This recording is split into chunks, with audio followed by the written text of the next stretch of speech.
देश आणि धर्मासाठी विश्वात्मके देवे साधक मंडळी.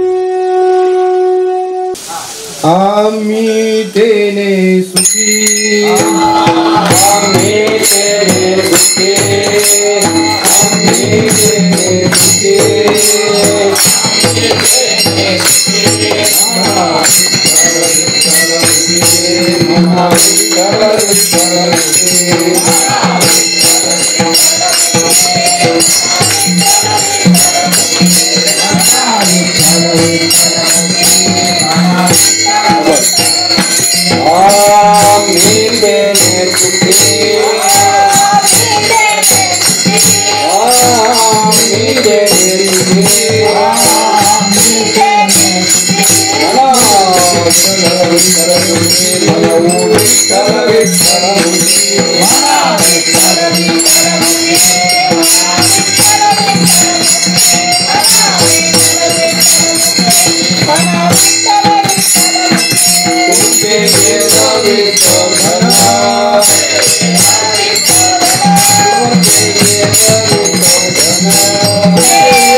प्रस्तुत प्राप्त प्रसंगी आज हा आषाढी एकादशीचा पर्वकाळ आणि आषाढी एकादशीच्या पर्वकाळाच्या निमित्ताने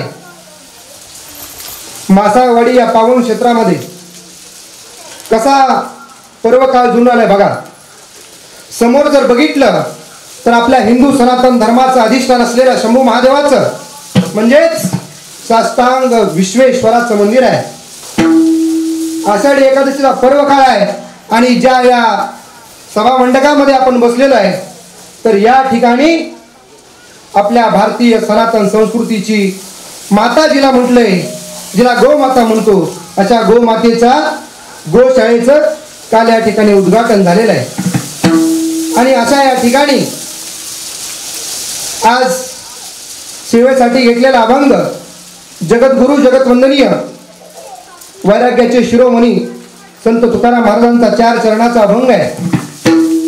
आणि या अभंगाच्या माध्यमातून तुकाराम महाराजांना काय सांगायचंय किंवा त्यातून काय दर्शन होतंय हे आपण थोडंसं शब्दार्थाने बघूया. तसं बघायला गेलं तर हा एक प्रासंगिक अभंग आहे. आणि यामध्ये तुकाराम महाराज म्हणतात, आम्ही तेने सुखी. कशाने बघूया आता पुढे कशाने. तर कशाने? आम्ही तेने सुखी म्हणा विठ्ठल विठ्ठल मुखी. म्हणजे विठ्ठल विठ्ठल मुखी म्हणा असं आपल्याला शब्दार्थाने तरी वाटते, बरोबर आहे. तुमचे येर वित्त धन, म्हणजे तुमचं जे आहे म्हणजे कोणाचं, दुसऱ्यांचं, ते काही येर असेल म्हणजे माझ्या इच्छेच्या शिवाय किंवा इतरत्र इतर जे आहे ते असे येर वित्त. वित्त म्हणजे पैसा आणि धन म्हणजे इतर ऐश्वर्य. हे जे काही धन आहे ते माझं मृत्तिके समान. मृत्तिके समान म्हणजे काय? तर माती समान आहे. हे जे तुमचं येर वित्त धन आहे तर ते माझं माती समान आहे. मला त्याच्यामध्ये काही वाटत नाहीये. पुढे महाराज म्हणतात, कंठी मिरवा तुळशी. काय म्हणतात? कंठी मिरवा तुळशी म्हणजे गळ्यामध्ये तुळशीची माळ मिरवा आणि व्रत करा एकादशी. ओके, शब्दार्थ असा सोपा आहे. आणि पुढे म्हणतात, मनवा हरीचे दास तुका म्हणे मज हेची आस. विठ्ठल विठ्ठल विठ्ठल विठ्ठल.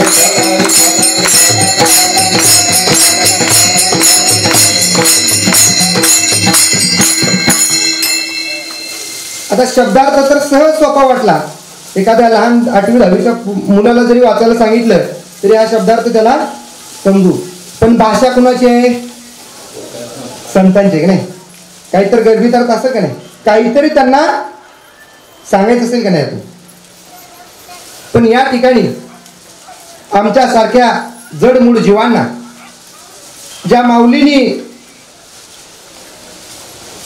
किती दिलं ते शब्दात व्यक्त करता येत नाही.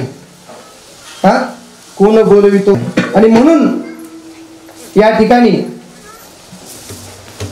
गुरूंच्या चरणी समर्पण म्हणून गुरुर ब्रह्मा गुरुर विष्णू गुरुर्देव महेश्वरा गुरुर साक्षात परब्रह्म तस्मै श्री गुरुवे नमः. तस्मै श्री गुरुवे नमः. आणि हा जगद्गुरु जगतवंदनीय तुकाराम महाराजांचा 4 चरणाच्या अभंगामध्ये हा एक प्रसंग आहे मंडळी. प्रसंग काय आहे तर तुकाराम महाराजांची संपत्ती किती होती आता आपल्याला सगळ्यांना ऐकून माहित आहे. सावकारकी होती, वडिलोपार्जित, बरोबर आहे की नाही?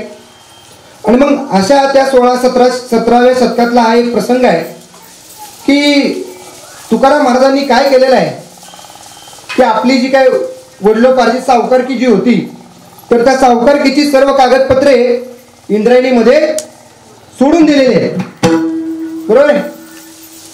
त्याचबरोबर पुण्याच्या आणि त्या देहूच्या परिसरामध्ये काही कालखंडानंतर दुष्काळ पडलेला आहे. आणि आता या दुष्काळाला तोंड कसं द्यायचं यावरती चावडीवरती जी लोक बसत होती तशी ही सगळी मंडळी जमलेली आहेत. त्यामध्ये काही तिथले ब्राह्मण आहेत, पाटील आहेत, देशमुख आहेत आणि हे तुकाराम महाराज बी तिथे आहेत ही मंडळी सगळी. आणि चर्चा सुरू झाली. चर्चा काय सुरू आहे तर या दुष्काळाला तोंड कसं द्यायचं, लोकांना अन्न नाहीये खायला. मग अशा वेळेस काय करू? तुकाराम महाराज काय म्हणले यावरती काय तर पर्याय सांगा म्हणले एखाद्या बुजुर्गाला, ज्यांचं वय झालं असं वरिष्ठांना काय म्हणले की तुम्ही जरा आम्हाला जेव्हा पर्याय सांगा. आणि मग पर्याय सांगा म्हटल्यानंतर त्यांनी काय म्हटले की बाबा इकडं मंगळवेढ्याकडे एक दामाजी पंत म्हणून होते. त्यांनी काय केलं तर सगळी धान्याची कोठारी सगळ्या दुष्काळाच्या काळामध्ये लोकांना खुली केली. आणि मग तुकाराम महाराजांना वाटलं की आपल्याही गावातले जे काही मंडळी आहेत, देशमुख आहेत, पाटील आहेत, ब्राह्मण आहेत, धनाटे आहेत, त्यांच्याकडे धनधान्य आहे, तर अशांनी थोडं पुढे यावं आणि आपल्या घरचं धान्य काही लोकांना द्यावं. पण पुढं कोणी होते का हिंमत? दुष्काळ पडला आपण तर केली असते का? नाही का नाही? मग अशा वेळेस तुकाराम महाराज म्हटले की चला आता तुम्ही नाही करत ना, माझ्याच घरची धान्याच्या ज्या काही कणग्या भरल्या त्या खुल्या करतो. आणि मग ह्या लोकांना ही मिळावं कशासाठी विचार काय त्यांचा, की ही जी लोक आहेत ही आपल्या गावातली म्हणा, परिसरातली म्हणा, पंचकृषीतली जी मंडळी आहे त्यांना आज अन्न खायला नाहीये किंवा अन्नधान्याची दुष्काळ पडल्यामुळे, तर ह्या लोकांना थोडंसं मिळावं म्हणून त्यांनी त्या उद्देशाने ते खुली केलेत आणि सगळं धान्य हे ते वाटून टाकलेलं आहे. आणि आता आपल्याकडे काही सुद्धा राहिलेलं नाही, अशी परिस्थिती त्यांच्यावरती आलेली आहे. आणि इकडे जर बघितलं दुसरीकडे, तर सगळीकडे यवनांचं राज्य आहे आणि त्याच्यामध्येच ह्या मराठी माणसाचा स्वाभिमान कुठेतरी राहिला पाहिजे, आमची मराठी संस्कृती कुठेतरी टिकली पाहिजे आणि आमच्या या हिंदुस्थान मधल्या या हिंदवी स्वराज्य निर्माण झालं पाहिजे. ही कुणगोट मनाशी बांधून 16 वर्षी छत्रपती शिवाजी महाराजांनी रायरेश्वराच्या मंदिरामध्ये शपथ घेऊन हे हिंदवी स्वराज्य व्हावे ही इच्छा मनगटामध्ये बांधून आपलं राज्य वाढवण्यासाठी प्रयत्न करत असताना एक राजा शिवछत्रपती आपलं कार्य चालू आहे. आणि अशा राजाच्या कानावरती अशी वार्ता पडली की देहूनगरीच्या एका काशा तुकाराम बुवा म्हणून एक व्यक्ती आहेत आणि त्यांनी असं सगळं सावकारकी आपली इंद्रायणीमध्ये सोडून दिलेले, अन्नधान्य सगळी कोठारी खुली केलेत आणि त्यांच्यावरती आता जरा बिकट परिस्थिती आहे. कुणाला कळले? राजाला. कोणत्या राजाला? आमच्या राजाला कळले. आणि आमचा राजा कसा होता? तर मराठी माणसासाठी होता. हे हिंदवी स्वराज्य व्हावं हे कुणासाठी व्हावं हा विचारत होता, तर आमच्या माणसासाठी व्हावं विचारत होता. तो आमचा राजा काय असा कुणाचे भाऊ बाप यांना मारून उभा राहिलेला राजा किंवा सिंहासनाच्या गादीसाठी उभा राहिलेला राजा नव्हता. आणि मग अशा राजाने विचार केला की अशा दानशूर व्यक्तीला की आपण थोडंसं काहीतरी मदत करू. त्यानं काय विचार केला की आपण थोडीशी मदत करू. आणि म्हणून त्याने काय केलं, आपल्या एक कारकुनाला बोलवलं आणि त्याला सांगितलं की थोडंसं काय धन, थोडीशी कपडे लत्ता वगैरे काही साहित्य घ्या, असं ती काय करा, एक नजराणा तयार केला आणि तो घेऊन तुम्ही जा देहूला आणि तुकाराम महाराजांना द्या आणि त्यांना सांगा की तुम्ही सुखी व्हावं म्हणून हे तुम्हाला दिलेलं आहे. बरोबर. मग तो आपला आलेला आहे कारकुनीकडे, प्रसंग काय बघा. आणि मग तो तुकाराम महाराजांना वंदन करतो, आलिंगन घालतो आणि मग त्यांना म्हणतो की महाराज मी असं शिवाजी महाराजांकडून आलेलो आहे आणि शिवाजी महाराजांनी तुम्हाला हे सगळं काही दिलेलं आहे आणि त्यांना असं वाटतं की तुम्ही हे घ्यावं आणि तुम्ही सुखी व्हावं. मग तुकाराम महाराज विचार करतात जर यानेच सुखी होणार होतो तर मग हेच इंद्रायणीमध्ये कशाला सोडलास? बरोबर नाही? जर ह्या धनाने पैशाने जर सुखी होणार असतो तर हे सोडलं कशाला असतं? बरोबर की नाही? मग त्यांनी जाणले ना की ह्याने आम्ही सुखी होणार नाहीये. आणि साधू संतांचं हे म्हणजे संत ह्याने सुखी होणार आहेत का? धन दौलत पैसा गाडी अडका ह्याने सुखी होणार आहेत का? ते नाही ना. आणि म्हणून त्यांनी जाणलेलं आहे की जर हे या जीवनामध्ये जर सुखी व्हायचं असेल काय तर याने सुखी होणार नाहीये. या जर जीवनात सुखी व्हायचं असेल तर भगवंताच्या भक्तीमध्ये रमण्याचं सुख आहे, विठ्ठल विठ्ठल भक्ती म्हणण्यामध्ये सुख आहे. काय भाव असेल त्यांचा? आपला भाव झाला असता का असा? आपल्याकडे जर असं काहीतरी कोणतरी घेऊन आला असतो किंवा आताच विचार करा ना, आपल्याला कोणतरी असं काहीतरी द्यायला आलंय, आपण काय केलं असतं? लग्नामध्ये आयर थोडा कमी आणला की त्याला काय आणत नाही, होतं की नाही आपल्या कार्यक्रमाला? तसं म्हणून ते तुकाराम महाराज म्हणून त्यांचा भाव आहे काय तर आम्ही याने सुखी होणार नाहीये. आणि जर जीवनात सुखी व्हायचं असेल मग ते त्यांनी ओळखलं आता आम्ही त्याने सुखी होणार नाही. मग आपलं काय? आपण कशाच्या मागे थांबतोय? कशाच्या? गाडी पाहिजे, घर चांगलं पाहिजे, एक फ्लॅट आहे दुसरा पाहिजे, चांगली नोकरी पाहिजे, नाही का नाही? त्याच्याच मागे धावतोय ना आपण. पण आपण हे विसरलोय. हे गीतेच्या 5व्या अध्यायामध्ये कर्म संन्यास योग मध्ये 2ऱ्या श्लोकामध्ये भगवान श्रीकृष्ण म्हणतात की जोपर्यंत मनुष्य आपल्या त्या भौतिक शरीराचा किंवा भौतिक जीवनाचा स्तर सुधारण्याच्या उद्देशाने कर्म करत राहतो किंवा कार्य करत राहतो, तोपर्यंत त्याला कोणत्या ना कोणत्या देहामध्ये देहांतर करत राहावंच लागतंय. बघा मग. आणि आपल्याला हा मनुष्य देह कसा मिळाला? कसा? पाप पुण्य समान झालं. बाबांनी आपल्याला सांगितलं पाप पुण्य समान झाले. आणि त्यानंतर कोटी योनीमध्ये फेरा गेल्यानंतर एकदा मनुष्य देह आहे, बरोबर की नाही? आणि एकदा मिळालेला हा मनुष्य देह, आणि या मनुष्य देहामध्ये जर आपण भौतिक जीवनाचा स्तर सुधारण्याच्या उद्देशाने जर कार्य करत राहिलो तर मात्र परत आपण त्यातच अडकणार आहे, हे का नाही? आणि आपण हे विसरलोय की आपल्याला हा जो देह मिळालाय, हे जे मनुष्य जन्म हा मिळालाय, हा आपण पाठीमागल्या कुठल्या तरी जन्मामध्ये केलेल्या सकाम कर्माचं फलित आहे. बघा, विषय लक्षात येतोय का? पाठीमागच्या जन्मामध्ये केलेल्या सकाम कर्माचं हे फलित आहे, हेच आपण विसरलो. मग काय करायला पाहिजे?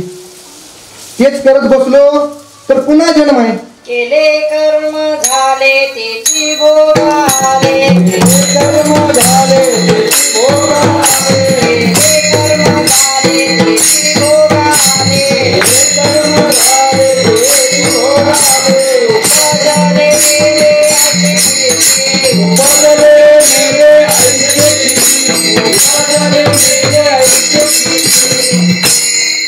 केले कर्म त्याची भोगाले. जे कर्म केले तेच भोगायला आले. आणि आता आपण परत संसाराच्या मागे लागलोय का नाही? आणि मग परत तेच करत बसलो तर परत आपल्याला तेच वाटेल आहे. म्हणून तर बाबांनी रीत सांगितली काय? आत्मशोध, आत्मबोध, आत्मकल्याण, विश्वकल्याण. आत्मशोध. आपल्याला हा मनुष्य देह कशाला मिळालाय? काय उद्देश आहे हा मनुष्य देह मिळवायचा?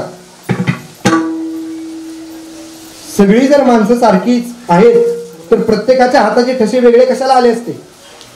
आणि जर तुमचं काहीतरी इथं विशेष प्रयोजन नसतं तर तुमचा जन्म कशाला झाला असता? बरोबर आहे की नाही? म्हणून बाबा की का जन्माला का आला? हा मनुष्य देह का मिळाला? आत्मबोध करून घ्या की जाणा की आपण येतं कशासाठी आलोय, हा मला देह कशासाठी मिळालाय, मला त्या भगवंताच्या प्राप्तीसाठी हा देह मिळालेला आहे, हे जाणलं पाहिजे. नंतर आहे आत्मकल्याण. आता जाणलं ना, माहीत झालं की हा देह असा आहे का? देह मनुष्य जात सकळ स्वभावताच भजनशीळ. सगळे भजनशीळ आहेत का नाही? देवाला कोण मानत नाही असा बसलाय का इथे? किंवा आपल्या घरातले नातेवाईक आहेत, देवाला कोण मानत नाही असं आहे का? मानतो का नाही? पण त्याला रीत नको आहे, बरोबर आहे का? आणि म्हणून आता जाणलं ना की भगवंताच्या प्राप्तीसाठीच हा मनुष्य देह मिळालेला आहे. आणि मग मिळालेल्या देहाचं जर सार्थक करायचं असेल तर काय करायला पाहिजे? जाणतेने गुरु भजिजे तेने कृत कार्य होईजे, बरोबर नाही? जैसे मूळ सिंचने सहज शाखा, बरोबर आहे की नाही? जर जाणलं इथं, जर जाणलं ना की आपल्याला हा देह मिळालाय, तो जर सार्थकी लावायचा असेल तर जाणत्याकडे गेलं पाहिजे. कुणाकडे गेलं पाहिजे? जाणत्याकडे गेलं. ऐरा गाबळायची ते काम नव्हे. आणि म्हणून गुरु करण घ्यायचा आहे, रीतीने जायचं आहे. आणि मग गुरु एरा गाबळा करून चालणार नाही. तिथे कसा पाहिजे? संत कुळीचा पाहिजे. गुरु हा संत कुळीचा, गुरु हा संत कुळीचा,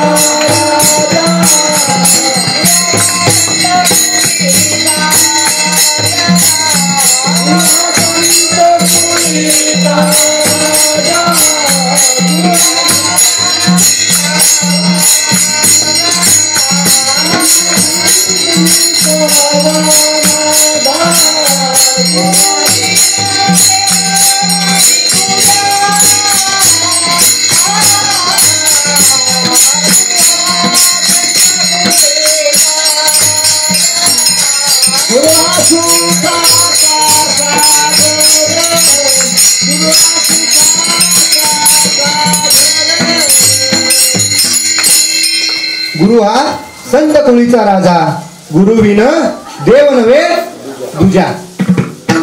आणि अशा संत कोळीचा राजा पाहिजे, गुरु परंपरेने चालत आलेला महात्मे पाहिजे. माऊली हे 12वे मूळ पुरुष, बरोबर की नाही? आणि आपले श्रीपाद बाबा आपल्या परंपरेतले 12वे. आणि अशा जाणत्याला जर भजलं तरच कार्य होणार आहे, नाहीतर वाया गेला, बरोबर की नाही? नाहीतर मग नुसत्याच काय बाबुळावरी घाली मुंगळा येर झाऱ्या पैसे यांच्या वाऱ्या पंढरीच्या, मग चाललेच पंढरपूरला वारी. 20-25 लाख लोक पंढरपुरात आहेत, बरोबर की नाही? राहायची सोय चालली कोणाची कोणाची, काय काय चालले काय काय चालले. मग अशी दिनेश भाऊनी वगैरे विषय घेतला. पण हा जर विषय नसेल तर काय होणार आहे का? नाही होणार. फक्त जर जावा, आता आम्ही पंढरपूरच्या भागातले आहे, जावा तिथं त्यांच्या पाया पडा, ही माळ घाला आणि म्हणा रामकृष्ण हरी, त्याच्या पलीकडे विषयच नाही. मग कसा उद्धार व्हायचा? आणि जीवनाचा जो उद्देश आहे, ज्यासाठी आपल्याला हा देह मिळालेला आहे, तो उद्देश कसा सार्थक लागायचा? होईल का? नाही होणार. आणि म्हणून गुरु हा संत कोळीचा राजा पाहिजे. आणि अशा महात्म्यांना जर शरण गेलो तेव्हाच आत्मकल्याण साधणार आहे. आपण फार भाग्याचे की आपल्याला गुरु परंपरेने चालत आलेले सद्गुरू सच्चिदानंद श्रीपाद बाबा आणि सच्चिदानंद रायजादू बाबा हे आपल्याला भेटले. जीवनाचं सार्थक झाल्याचा अनुभव येतो का नाही? जर पाठीमागं बघितलं, आपण इथं नव्हतो त्याच्या आधी आणि आता किती बदल झाला आपल्या आचरणामध्ये, झाला का नाही? कशाचा? कशामुळे? जाणत्याला भजलो म्हणून. जर अशाच कोणाकडे जर गेलो असतो तर नुसती माळ रामकृष्ण हरी म्हणून तरी बाबा म्हणतात, म्हणजे किती म्हणजे महात्मे कसे असतात बघा. तरी बाबा म्हणतात नुसती माळ असेल तर तुमचा 75% परमार्थ झाला. पण तिथून पुढचा अवघड आहे. काय? परत 25% जो राहिला त्याला त्यांनी मेक मारली. अवघड आहे. तो जर साधायचा असेल तर मग गुरु परंपरेने आलेले संतच पाहिजे. या हृदयीचे ते हृदय घ्या, बरोबर की नाही? असं थेट. नाहीतर इथं काय आणखी कोणतर पाहिजे सांगायला, आणखी काहीतरी ट्रान्सलेट करायला, आणखी असंही काही प्रकार आहेत, बरोबर की नाही? असा इथं विषय नाहीये. आणि म्हणून आत्मकल्याण साधलंय, झालंय. इथं सगळ्यांचं आत्मकल्याण साधलंय, आत्मकल्याण झालेलं आहे. बाबांनी सगळ्यांवरती कृपा केलेली आहे. नाम दिलं, प्रबोध दिला आणि या वेगवेगळ्या ठिकाणच्या सत्संगाच्या माध्यमातून तुमच्यामध्ये अष्टसात्विक भावाची निर्मिती करण्याचं काम सुरूच आहे, बरोबर की नाही? आता विश्वकल्याण काय? किती काम, किती झाडं लावली, कुठं कुठं लावली, केव्हापासून कार्य चालू आहे? बरं फक्त झाडावर थांबले का? गोशाळा, संत साहित्य आहे आणि असं हे विश्वकल्याणचं कार्य. आणि आता आपली दिशा कुठून चालले? कुठल्या मार्गावरती आपण? देव, देश आणि धर्म. आमचा देश, आमचा देव आणि आमचा धर्म हा विचार टिकला पाहिजे. यासाठी विश्वात्मकी देव मंडळींचा हा मार्ग सुरू आहे. धर्माचे पालन,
धर्माचे पालन करणे पाखंड खंडन हेची आम्हा करणे काम.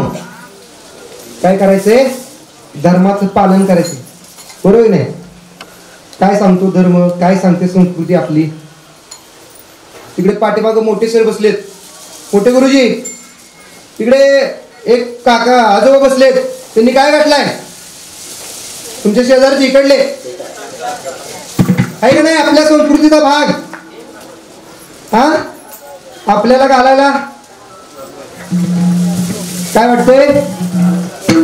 आणि आता आपण काय म्हणलं?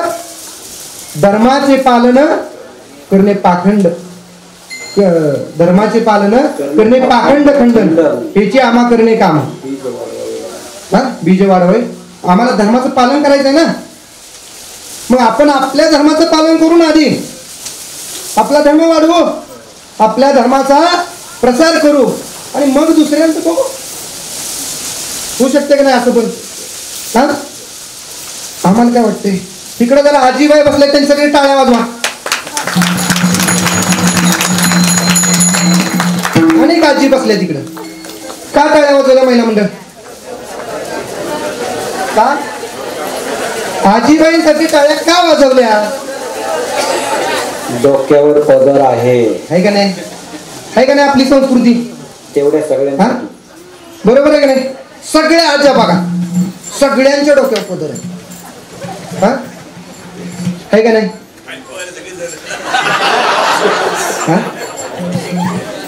आणि आम्ही काय म्हणतो? धर्माचे पालन. आपण आपल्या धर्माचं पालन करू ना, मग बघू बाकीच्यांकडे. आपण आपल्या मंदिरात जाऊ ना दररोज. आमच्या गावात मंदिरात जायला माणूस नाही, पुजारी ब्राह्मण ठेवलाय, त्याला पगार, व्यवसाय झाला. पण माणूस जाईना ना मंदिरात. का? नाही बाबा मला काम आहे. होते का नाही? खरं का नाही? आणखीन गावांमध्ये बघा, काय काय गावामध्ये परिस्थिती असं असते की आपली माणसं मंदिरात जाईना म्हणून तिथं कोणतरी बुवा आणलाय, महाराज आणलाय, त्याला तिथं बसवलाय, त्याला पगार दिला जातो, पैसे दिले जातात मंडळातून, गावाचे ते पैसे वर्गणीतून. का? आम्हाला वेळ नाही. आणि आम्ही काय म्हणतो? आम्हाला धर्माचं पालन करायचं. सत्य सुद्धा असेच चालले, बाहेरचेच कीर्तनकार आणायचे. का आम्ही नाही करू शकत? खंडित चालले बघा, चाललंय का नाही? आम्ही करू शकत नाही? आमच्या धर्माचा एक भाग नाही? तुकोबा माऊलींनी केली की, हा, एकनाथ महाराजांनी केली, हा, अनेक साधू संतांनी हेच केलं ना. मग आता पैसे देऊन आणायची वेळ यायला लागली. आणि पैशाचं बजेट कसं आहे यांचं? कीर्तनकार 40,000, त्याला टाळवाला आपलाच लागतो, पकवाजवाला आपलाच लागतो, साऊंड सिस्टीम बी आपलीच लागती. अरे तुकाराम महाराजांचे अभंग घेऊन आम्ही कीर्तन करतो, सुपाऱ्या घेऊन. मग तुकाराम महाराजांनी आपली संपत्ती इंद्राणीत का बुडवली असेल? त्यांनी जर त्यांचे अभंग असेच जर अभंग गायला जर पैसे घेतले असते तर किती मोठा वाडा झाला असता त्यांचा. मग काय बोध घेणार आपण?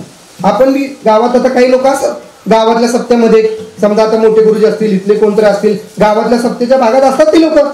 बरोबर की नाही? सप्त्याचा भाग ठीक आहे ना.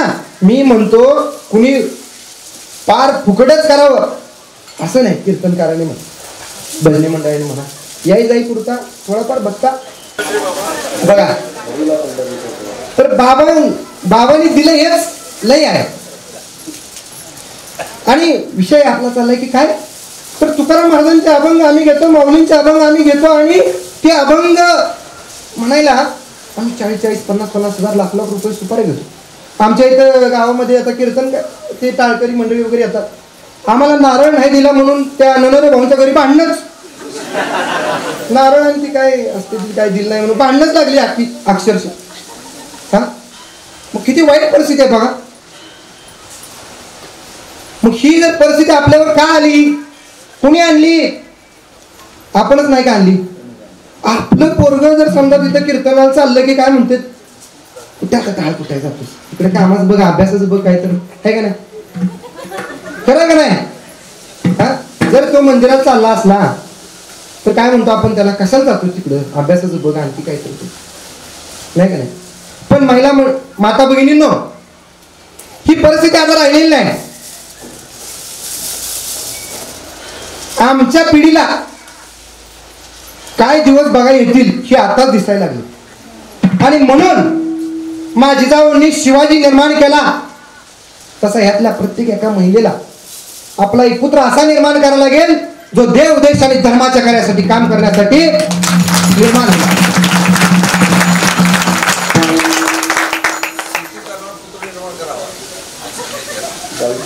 बघा बाबांनी मेसेज दिलेला आहे की शेती करणारा असावा, करून आपण सेंद्रिय शेती पिकू, गोमाता पाळू, हा, आणि त्यामुळे खणकर शरीर तयार होतील, बरोबर की नाही, आणि खऱ्या अर्थानं देव देश धर्माचं कार्य होईल. आणि आपल्याला दुसऱ्यांना नावं ठेवायची वेळ येणार नाही किंवा ते बघू तो वेगळा विषय. आधी आपण आपली संस्कृती, आपला धर्म, आपले विचार, आपली परंपरा. अनेक सण नवीन सुना करतच नाही, जी सासूबाईलाच माहितीये कसं करायचं. मला माफ करा पण खरी वस्तू तिथे आहे. हा, काय असेल ती सासूबाई करतात मला काय माहित नाही. मग पुढच्या पिढीला कसं कळायचं.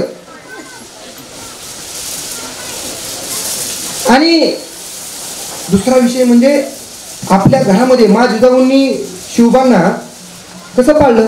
आपण त्यातले काही प्रसंग आहेत आपल्याकडे, बरोबर नाही, सगळ्यांना माहित आहे, ते मी घेत नाही. मग तसे आपली मुलांबरोबर आपण संस्कार करू ना. कारण आता जी लहान मुलं आहेत ना त्यांच्यावरती खऱ्या संस्काराची गरज आहे. तरच देव देश आणि धर्माचा विचार जर त्यांच्यामध्ये पेरला गेला तरच आपल्याला इथं आपली संस्कृती आणि आपला ह्या भारत देशामध्ये अभिमानानं स्वाभिमानानं जगता येईल.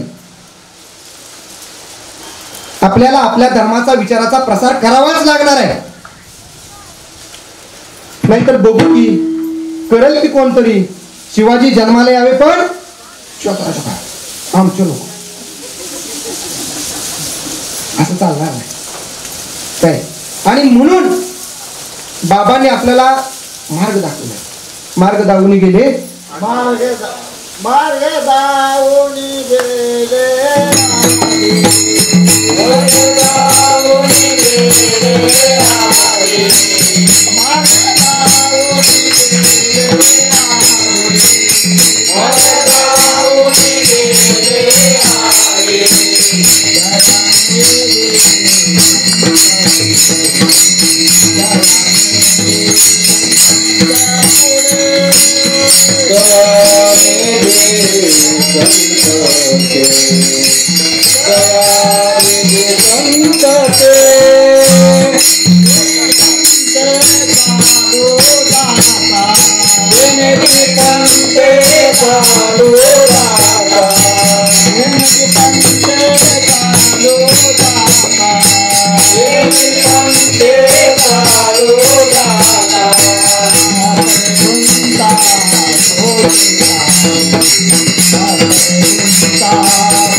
मार्ग दावून गेले आधी दयानिधी संत तेनेची पंथे चालू जाता न पडे गुंता कुठे काय. मार्ग दावून दिला की नाही बाबांनी. काय केलं, आधी कार्य केले, आधी गोशाळा उभारले, आधी मंदिर उभा केलेत आणि नंतर आपल्याला दिलेत, बरोबर की नाही. मग हे आपल्याला टिकवायचं.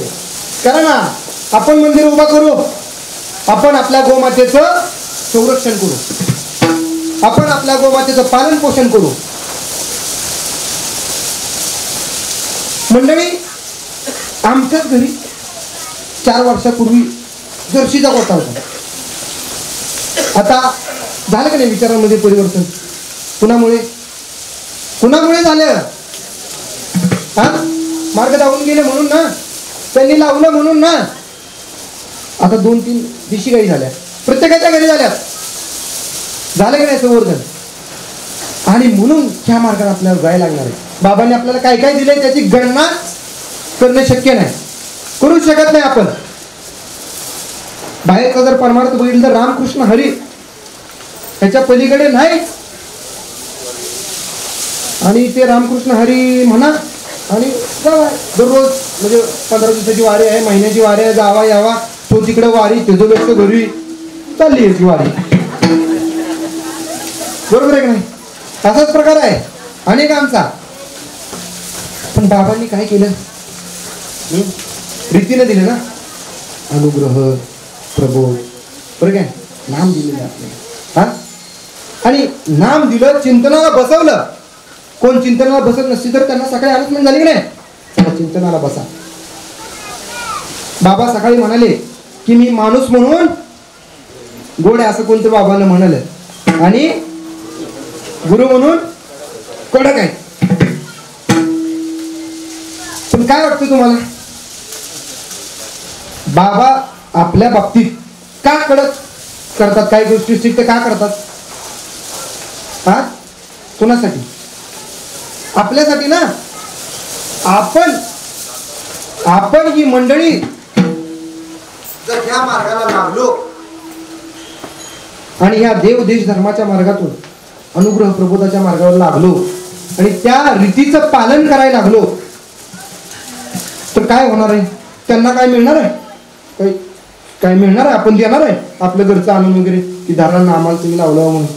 पण तरी पण का कळवळ आहे ना, कळवळ आहे की ह्यांचं बाबा त्या लेकरांचा उद्धार व्हावा.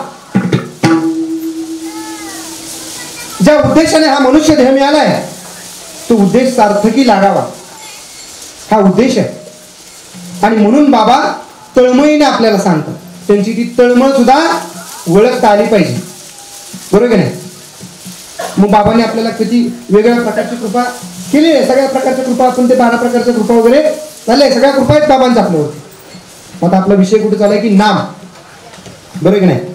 आपल्याला नाम दिलं आणि बाहेर जर बघितलं तर काय, रामकृष्ण हरी. रामकृष्ण हरीचा विषय, रामकृष्ण हरी उघडायचं कधी? आणि जर रामकृष्ण हरी हेच म्हणून उद्धार होणार असता तर राम केला ब्रह्मज्ञानी, राम केला ब्रह्मज्ञानी,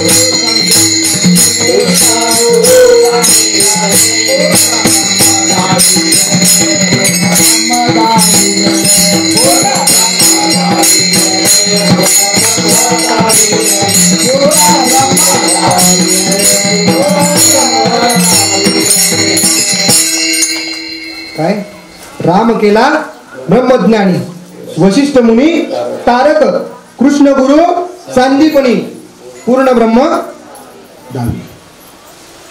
प्रभू श्री रामचंद्र कि भगवान श्री कृष्ण देव अवतार आहे, पण सर्वसामान्यासारखे मनुष्य असं देह अवतार घेतला ना त्यांनी.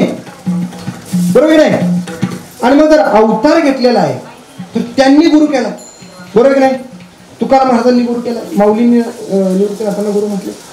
आणि मग फक्त राम म्हणजे रामकृष्ण हरी म्हणा म्हणून होईल का उद्धार? होणार नाहीये. ते परब्रह्म तत्व गुरु परंपरेने चाललं. हे जर नाही आपल्याला मिळालं आणि फक्त रामकृष्ण हरी म्हणत बसलो तर होईल का?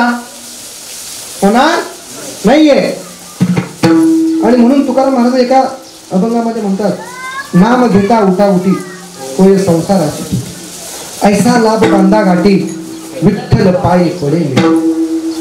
नामा करते साधन नाही जे तू पुरुषी हानिक काय, हातारुणी सांगे तुका काय भाव असेल त्यांचा? हा का ते म्हटले म्हणा विठ्ठल विठ्ठल. या अभंगाचं जर ह्यानं बघितलं, त्यांचा असेल ना, ते त्यांचा आवडीचा मंत्र असेल विठ्ठल विठ्ठल. नारद मुनींचा असेल नारायण नारायण. तो काय आहे पण आवडीचा मंत्र आहे. आमचा पण आहे ना, आम्ही पण जय श्रीपाद म्हणतो ना. हा पण नाम परब्रह्म तत्व तिथून आलेलं भगवंतापासून अनादिकालचे परब्रह्म तत्व. तर त्यासाठी काय साधन सांगितलं? दुसरं काय साधन आहे का? काय म्हणतात महाराज की जे तू करशी आणि काय साधनच नाही दुसरं. नाम घेण्याशिवाय साधनच नाही. नाम हेच एक साधन आहे. आणि म्हणून हकार मी सांगे तुका नाम घेता. ज्यांनी नाम नाही घेतलं, आज आषाढी एकादशी आहे, विश्वात्मकेश्वराच्या मंदिरासमोर आणि या गोमातेच्या गोशाळेच्या ह्याच्यामध्ये आपला हा सत्संग सुरू आहे. इथं बसल्या मंडळीपैकी कोण राहिला असेल तर त्यांनी हा पर्वकाळ साधा. हा पर्वकाळ जर साधता नाही आला आणि परत आणखी विचार करतो बघतो तर परत वर्ष 2 वर्षांनी जेव्हा तुमचा विचार होईल तेव्हा एकच अनुभव येणार आहे. हा सुकलिया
वर्म पुन्हा फेरा पडी.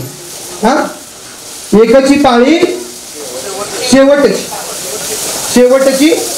पाळी मनुष्य बरोबर नाही. शेवटची पाळी एक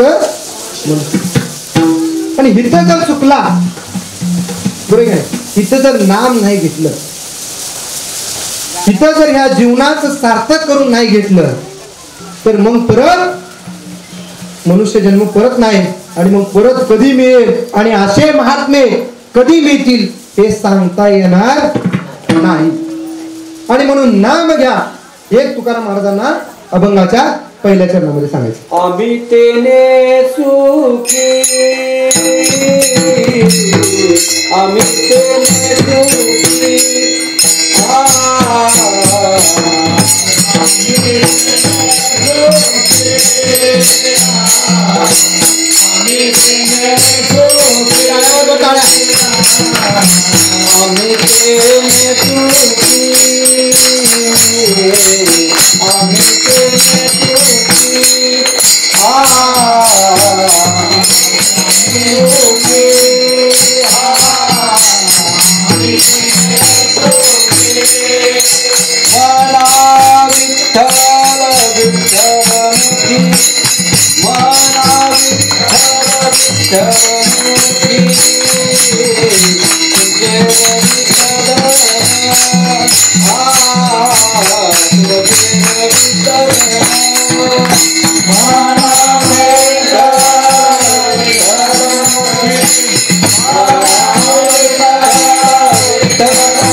काय म्हटले? आम्ही तेने सुखी म्हणू विठ्ठल विठ्ठल मुखी. कशाने सुखी होणार आहे संत महात्मे? कशाने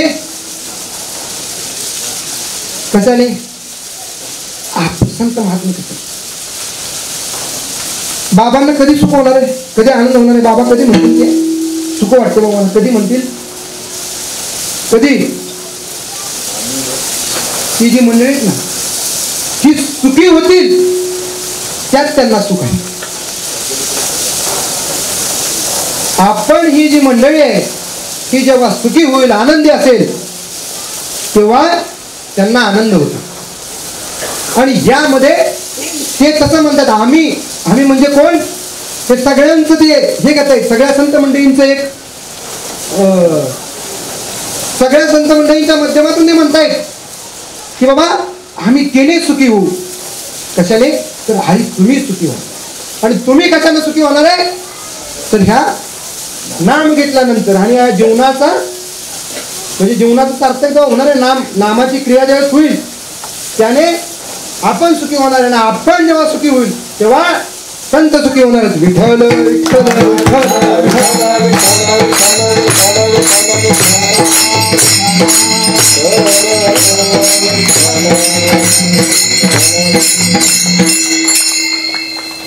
का आणखी कशाला संत मंडळी सुखी होतील का?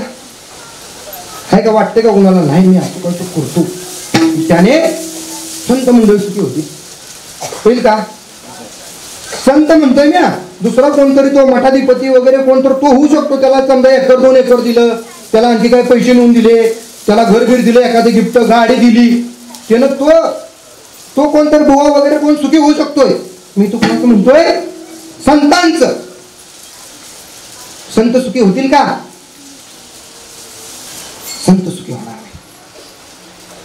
आणि जर संतांना सुखी करायचं असेल तर मग ही रीत पाहिजे. आता आपला जो विषय चालू. आणि या गाडी बंगला ह्याने त्याने संत सुखी होणार नाही. आणि आपण ज्यामध्ये सुखी असू त्यामध्येच आपण जर दुःखात असू, आपल्याला थोडीशी काय झालं की कधी बाबा लगेच काय. आता मी परवा नागपूरला होतो आणि इकडे यायचं होतं. आमचं जरा कसं तरी ऍडजस्टमेंट करून यायचं ठरलं. लगेच बाबा म्हणतात अरे जास्त खर्च होईल. म्हणजे काय? त्याच्या मागे भाव काय? तुला त्रास नको. बरोबर की नाही? आणि जर आपण सुखी असू तरच संत सुखी होणार. पण आपण कशाच्या मागे लागलोय? आपल्याला बाबा आणतात तिकडे, प्रत्येक वैष्णव्याला बोलवतात, आणखी रविवारचा सत्संग असतोय, ग्रंथ साहित्य आहे, गीता भागवत ते ज्ञानेश्वरी ते तर आहेत. त्याच्या पलीकडे आपलं साहित्य कितीतरी झालंय निर्माण. भगवद्गीता, भगवत भाव असेल, तुम्ही संत मायबाप असेल, सिद्धांत संग्रह असेल, म्हणजे या सगळ्यातून बाबा आपल्या बरोबर आहे त्याचा अनुभव येतोच ना. आणि आपल्याला सुखी करण्यासाठीच त्यांनी ते केलेलं आहे. तरी पण आपली धाव कशाकडे? त्याच्याकडे प्रपंच सुटतच नाही. घे घे घे हरिनाम घे माया सारे घे घे घे हरिनाम घे माया सारी सोडून दे.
बघा आपण कशाच्या मागे लागलो?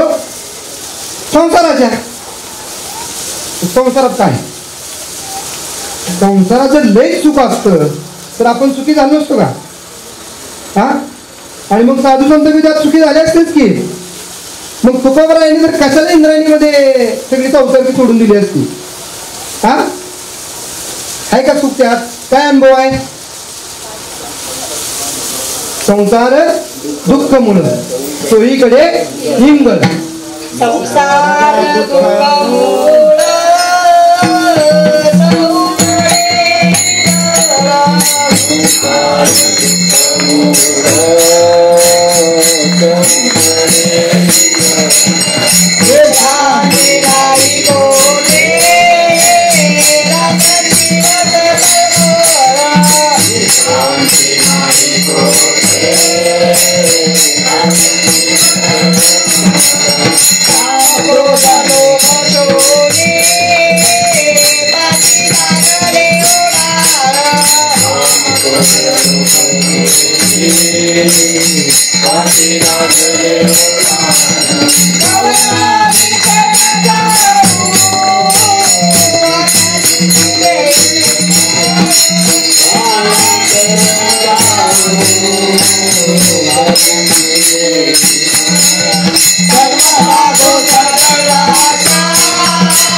संसार दुःखामुळे बरोबर आहे, आपल्याला माहित आहे, तरी पण आपण दररोज बोलतोय संसारामध्ये, बरोबर आहे.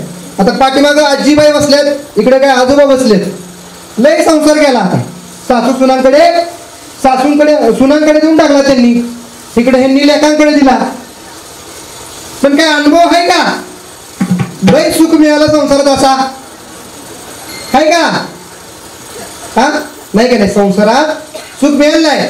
गाडी आहे, बंगला आहे, धन आहे, सगळं आहे, पण त्यानं कधीच कुणालाच सुख दिलेलं नाही. उलट ह्यानं काय केलं? कुणाकुणात, भावाभावात, जावात, हा भाऊकीत काय लावली? भांडणं लावली ना.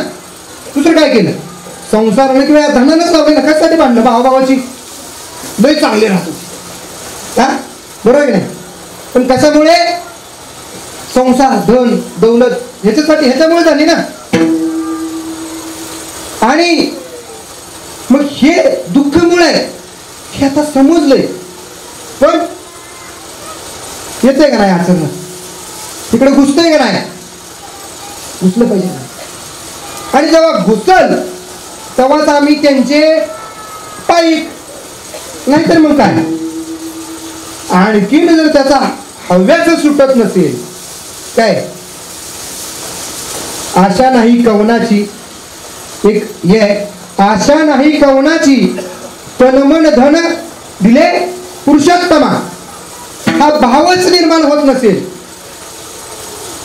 तन, शरीर, मन आणि धन कुणाला अर्पण करायचंय? पुरुषोत्तमाला. अशा उत्तम पुरुषाला जेव्हा हे तन, मन, धन आणि अर्पण करू, तेव्हाच खऱ्या अर्थानं शाश्वत सुखाचा अनुभव येणार आहे. आणि संतांचं जर बघितलं तर महाराज एका ठिकाणी म्हणतात, सोने आणि माती आम्हा समान हे चित्ती. सोनं किती वाटते? कुणाकडे किती आहे? सांगू नका. पण आहे का नाही? सोनं पाहिजे, दिवाळीला, रक्षाबंधनला भावानं काहीतरी करायला पाहिजे.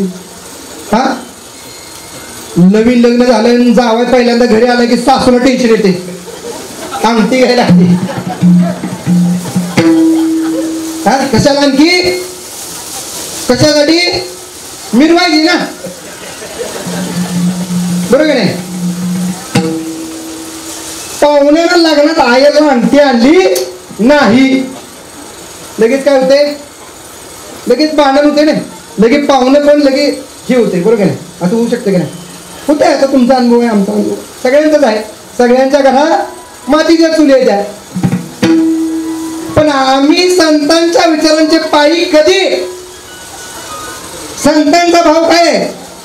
त्या सोन्याविषयी, त्या धनाविषयी, हे तुकाराम महाराजांना अभंगाच्या दुसऱ्या चरणात सांगायचे. तुमचे रवित धन, तुमचे रवित धन,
हो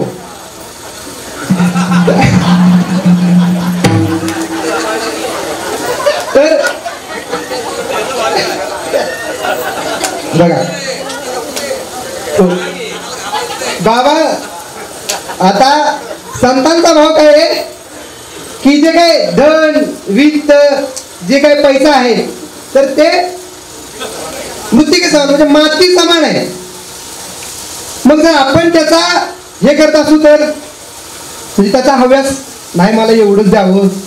बाबा जसं म्हणले आता की लग्नामध्ये हुंडा हे का नाही 10 तोळच पाहिजे नाही 2 पाय मोडते नाही का 2 तोळ कमी म्हणलं 1 तोळा कमी म्हणलं तरी मोडते नाही आम्हाला जमत नाही.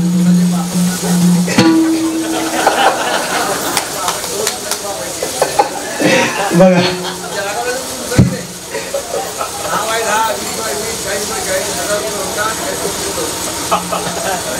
तर म्हणजे ही हुंड्याची एक प्रथा आहे की नाही बाहेर एवढा हुंडा ठरलेलाच आहे कोणाच्या ह्याच्यावरनं वेगळीच पद्धत आहे ती बरं की नाही. पण संतांचा जर भाव बघितला तर त्या धनाला त्या पैशाला त्यांनी कधी महत्व दिलंय का? हा कधीच दिलेलं नाही संतांनी. कारण त्यांना माहिती आहे की सोन्याची चेन घालून मिरवण्यापेक्षा माझ्या पांडुरंगाला जे आवडणार आहे काय माझ्या पांडुरंगाला जे आवडणार आहे जे त्याच्या गळ्यात आहे ती माझ्या गळ्यात घालून मिरवण्यात मला अभिमान आहे. विठ्ठल विठ्ठल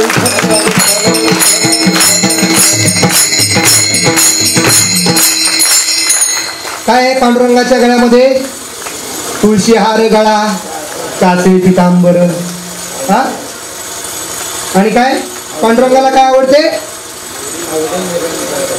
आवडे निरंतर आणि पांडुरंगाला किती आवडते तुळशी हा फार आवडते देवाला तुळशी. आणि तुळशीचं महत्व एवढं आहे सकाळी मला वाटतं शंकर ताईंनी पण विषय घेतला की तुळशीला पाणी लागून जर आपल्या अंगावर पाणी पडलं तुळशी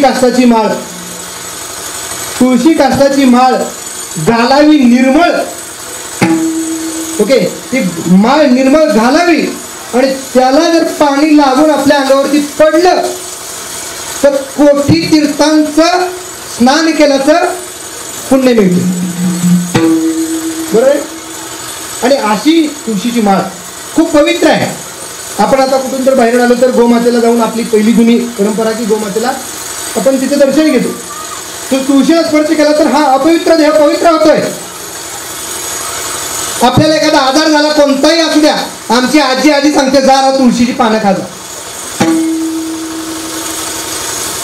24 तास ऑक्सिजन देणारी आमची तुळशी आहे. आणि अशा तुळशीची माळ ज्यानं परिधान केलेली आहे असा आमचा पांडुरंग आहे.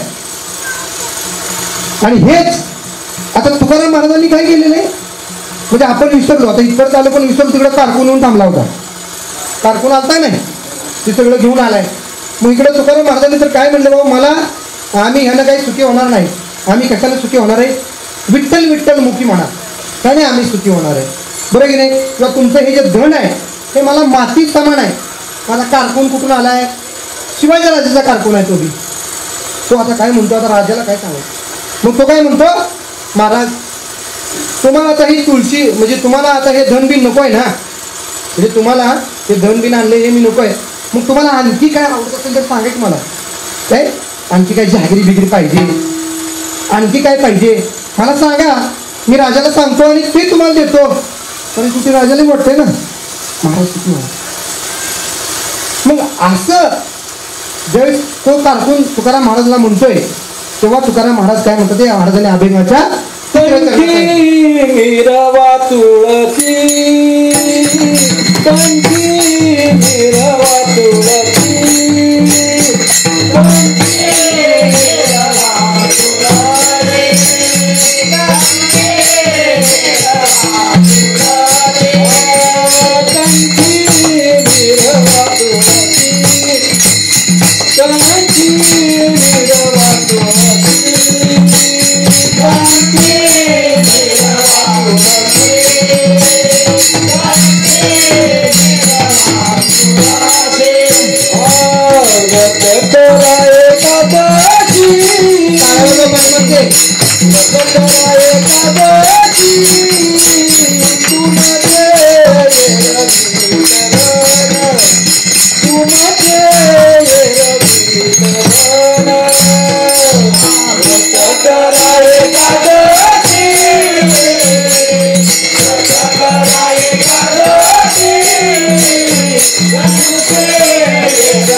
आता बघा काय सांगितलंय, कंठी मिरवा तुळशी व्रत करा एकादशी. आता कुणी कुणाला सांगितलंय? तुकाराम महाराज वैराग्याची शिरोमणी. सांगितलंय कुणाला? हिंदवी स्वराज्य व्हावे ही तो श्रींजीतचे असं म्हणणाऱ्या राजाला. काय सांगायचं असेल? काय काय तर एवढं सोपं आहे का बाबा माळ घाला आणि एकादशी करा, एवढं सोपं आहे का ते? हा तर काय सांगायचं, कंठी मिरवा तुळशी. काय करायचं? मिरवायचे. मग फक्त तुळशीच का? आमच्या धर्माचा विचार मिळवायचा आहे, आमचा हा धर्म टिकला पाहिजे हा विचार मिळवायचा आहे. आणि त्या संपूर्ण जनांचं म्हणजे त्यावेळेची परिस्थिती बघा, कधीची 1650च्या त्यावेळेची यवनांचं राज्य आहे सगळीकडे. आणि त्यावेळेस काय सांगायचे तुकाराम महाराजांना की आमच्या या भाविकांना, आमच्या या हरीच्या भक्तांना, आमच्या या भारत भूमीतल्या लोकांना अभिमानानं ती तुळशीची माळ मिरवता यावी. काय? तुळशीची माळ मिरवता यावी आणि एकादशीचं व्रत करता यावं यासाठी तुम्ही काम करा, धर्माचं कार्य तुम्ही करा, हे त्यांना या ठिकाणी सांगायचं. म्हणजे तुकाराम महाराजांना इकडून उद्बोधन चाललंय, एक एक मावळा एक एक तिकडं शिवाजी महाराजांना देत आहेत. म्हणजे विचारांमध्ये स्फूर्ती निर्माण करून ज्याप्रमाणे बाबांनी आपल्यामध्ये केलं की नाही, आपण तर मी म्हणतो ते हे बरे आपल्यापेक्षा असे होतो, शंड बरे असे होतो का नव्हतं. पण आपल्यामध्ये हा धर्माचा विचार, देवाचा विचार आणि देशाचा विचार असा बाबांनी रुजवला ना. म्हणजे आत्ता बाबांनी आपल्याला केलंय, आपल्याला काय हे होतं ना. पण बघा ना, तेच तुकाराम महाराजांनी तिथं जे केलंय तेच बाबा आता इथं करतात. बरोबर की नाही?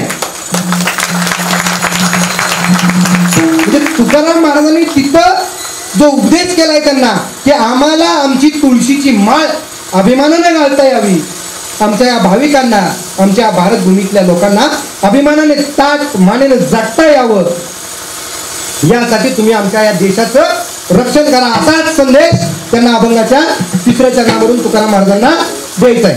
धन्यवाद हरीचे दास,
ज्ञानेश्वर माऊली माऊली तुकाराम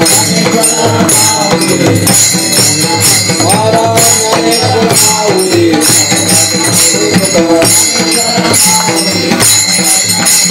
ज्ञानेश्वर ज्ञानेश्वर ज्ञानेश्वर माऊली माऊली तुकाराम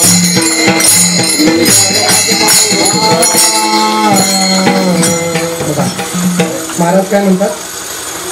महाराज म्हणतात की म्हणवा हरीचे दास. काय काय म्हणायचंय? हरीचं दास म्हणायचं. आणि तुकाराम महाराज मला ह्याचीच आस आहे की तुम्ही हरीचे दास म्हणा. कोणतं मोठी पदवी लावून घ्यायला सांगितलेली नाही. ते कोण मठाधिपती कीर्तनकार आणखी काही नाहीये. या ठिकाणी हरीचं दास्यत्व स्वीकारण्यामध्ये खरं श्रेष्ठत्व आहे. कुणाचा प्रपंचातला जर दास्यत्व झालं, आपण दास स्वीकारलं तर ते काही सोपं आहे काय?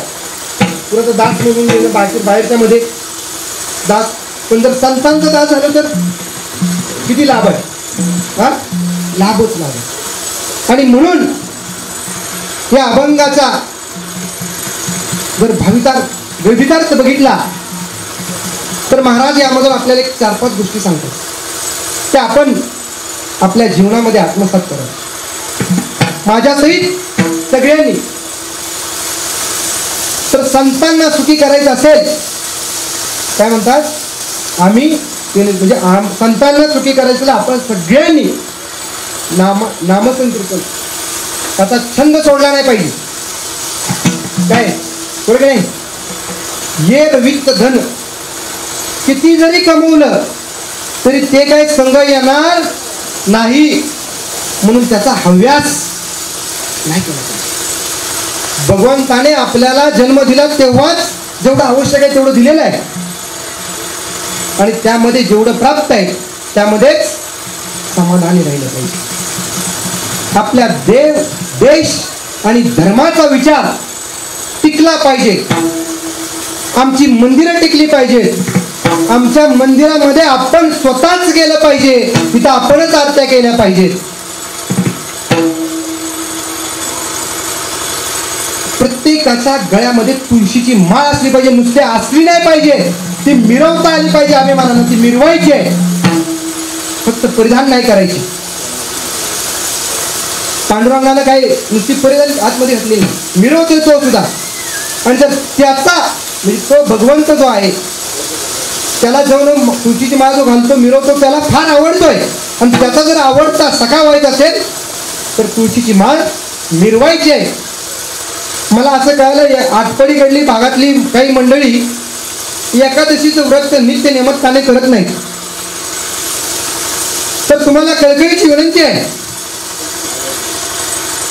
किंवा सगळ्याच भागातले आमच्याकडले आवे असतील, आटपडे असतील, कोल्हापूर असतील, सगळेच मुंबईकर मंडळी एकादशीचं व्रत चुकवू नका. तशी तरी एकादशी व्रत कसं करायचंय याचा खूप गहन विषय आहे. पहिलं सांगितलंय की तुम्ही निर्जला करा, नसेल तर सजल करा, सजला नसेल होत तर फळावर करा, फळावर नसेल होत तर मग फराळावर करायचं. आपली फराळावर तरी सव असेल तर पण करा. महाराज म्हणतात येतात जातात करा, पण एकादशी करा. एकादशीचं व्रत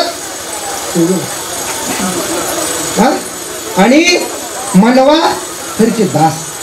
त्या हरीचं पांडुरंग परमात्म्याचं सच्चिदानंद श्रीपाद बाबांचं पुरुषोत्तम बाबांचं दास म्हणून घ्या. त्यात जेवढं मिळणार आहे तेवढं कशातच मिळणार नाही, कितीही कमवा प्रपंचामध्ये, पण भगवंताचं दास्यत्व स्वीकारणं जे मिळणार आहे ते इतर कशातच मिळणार नाही.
धन्यवाद वैभव भाऊ पिंटारे.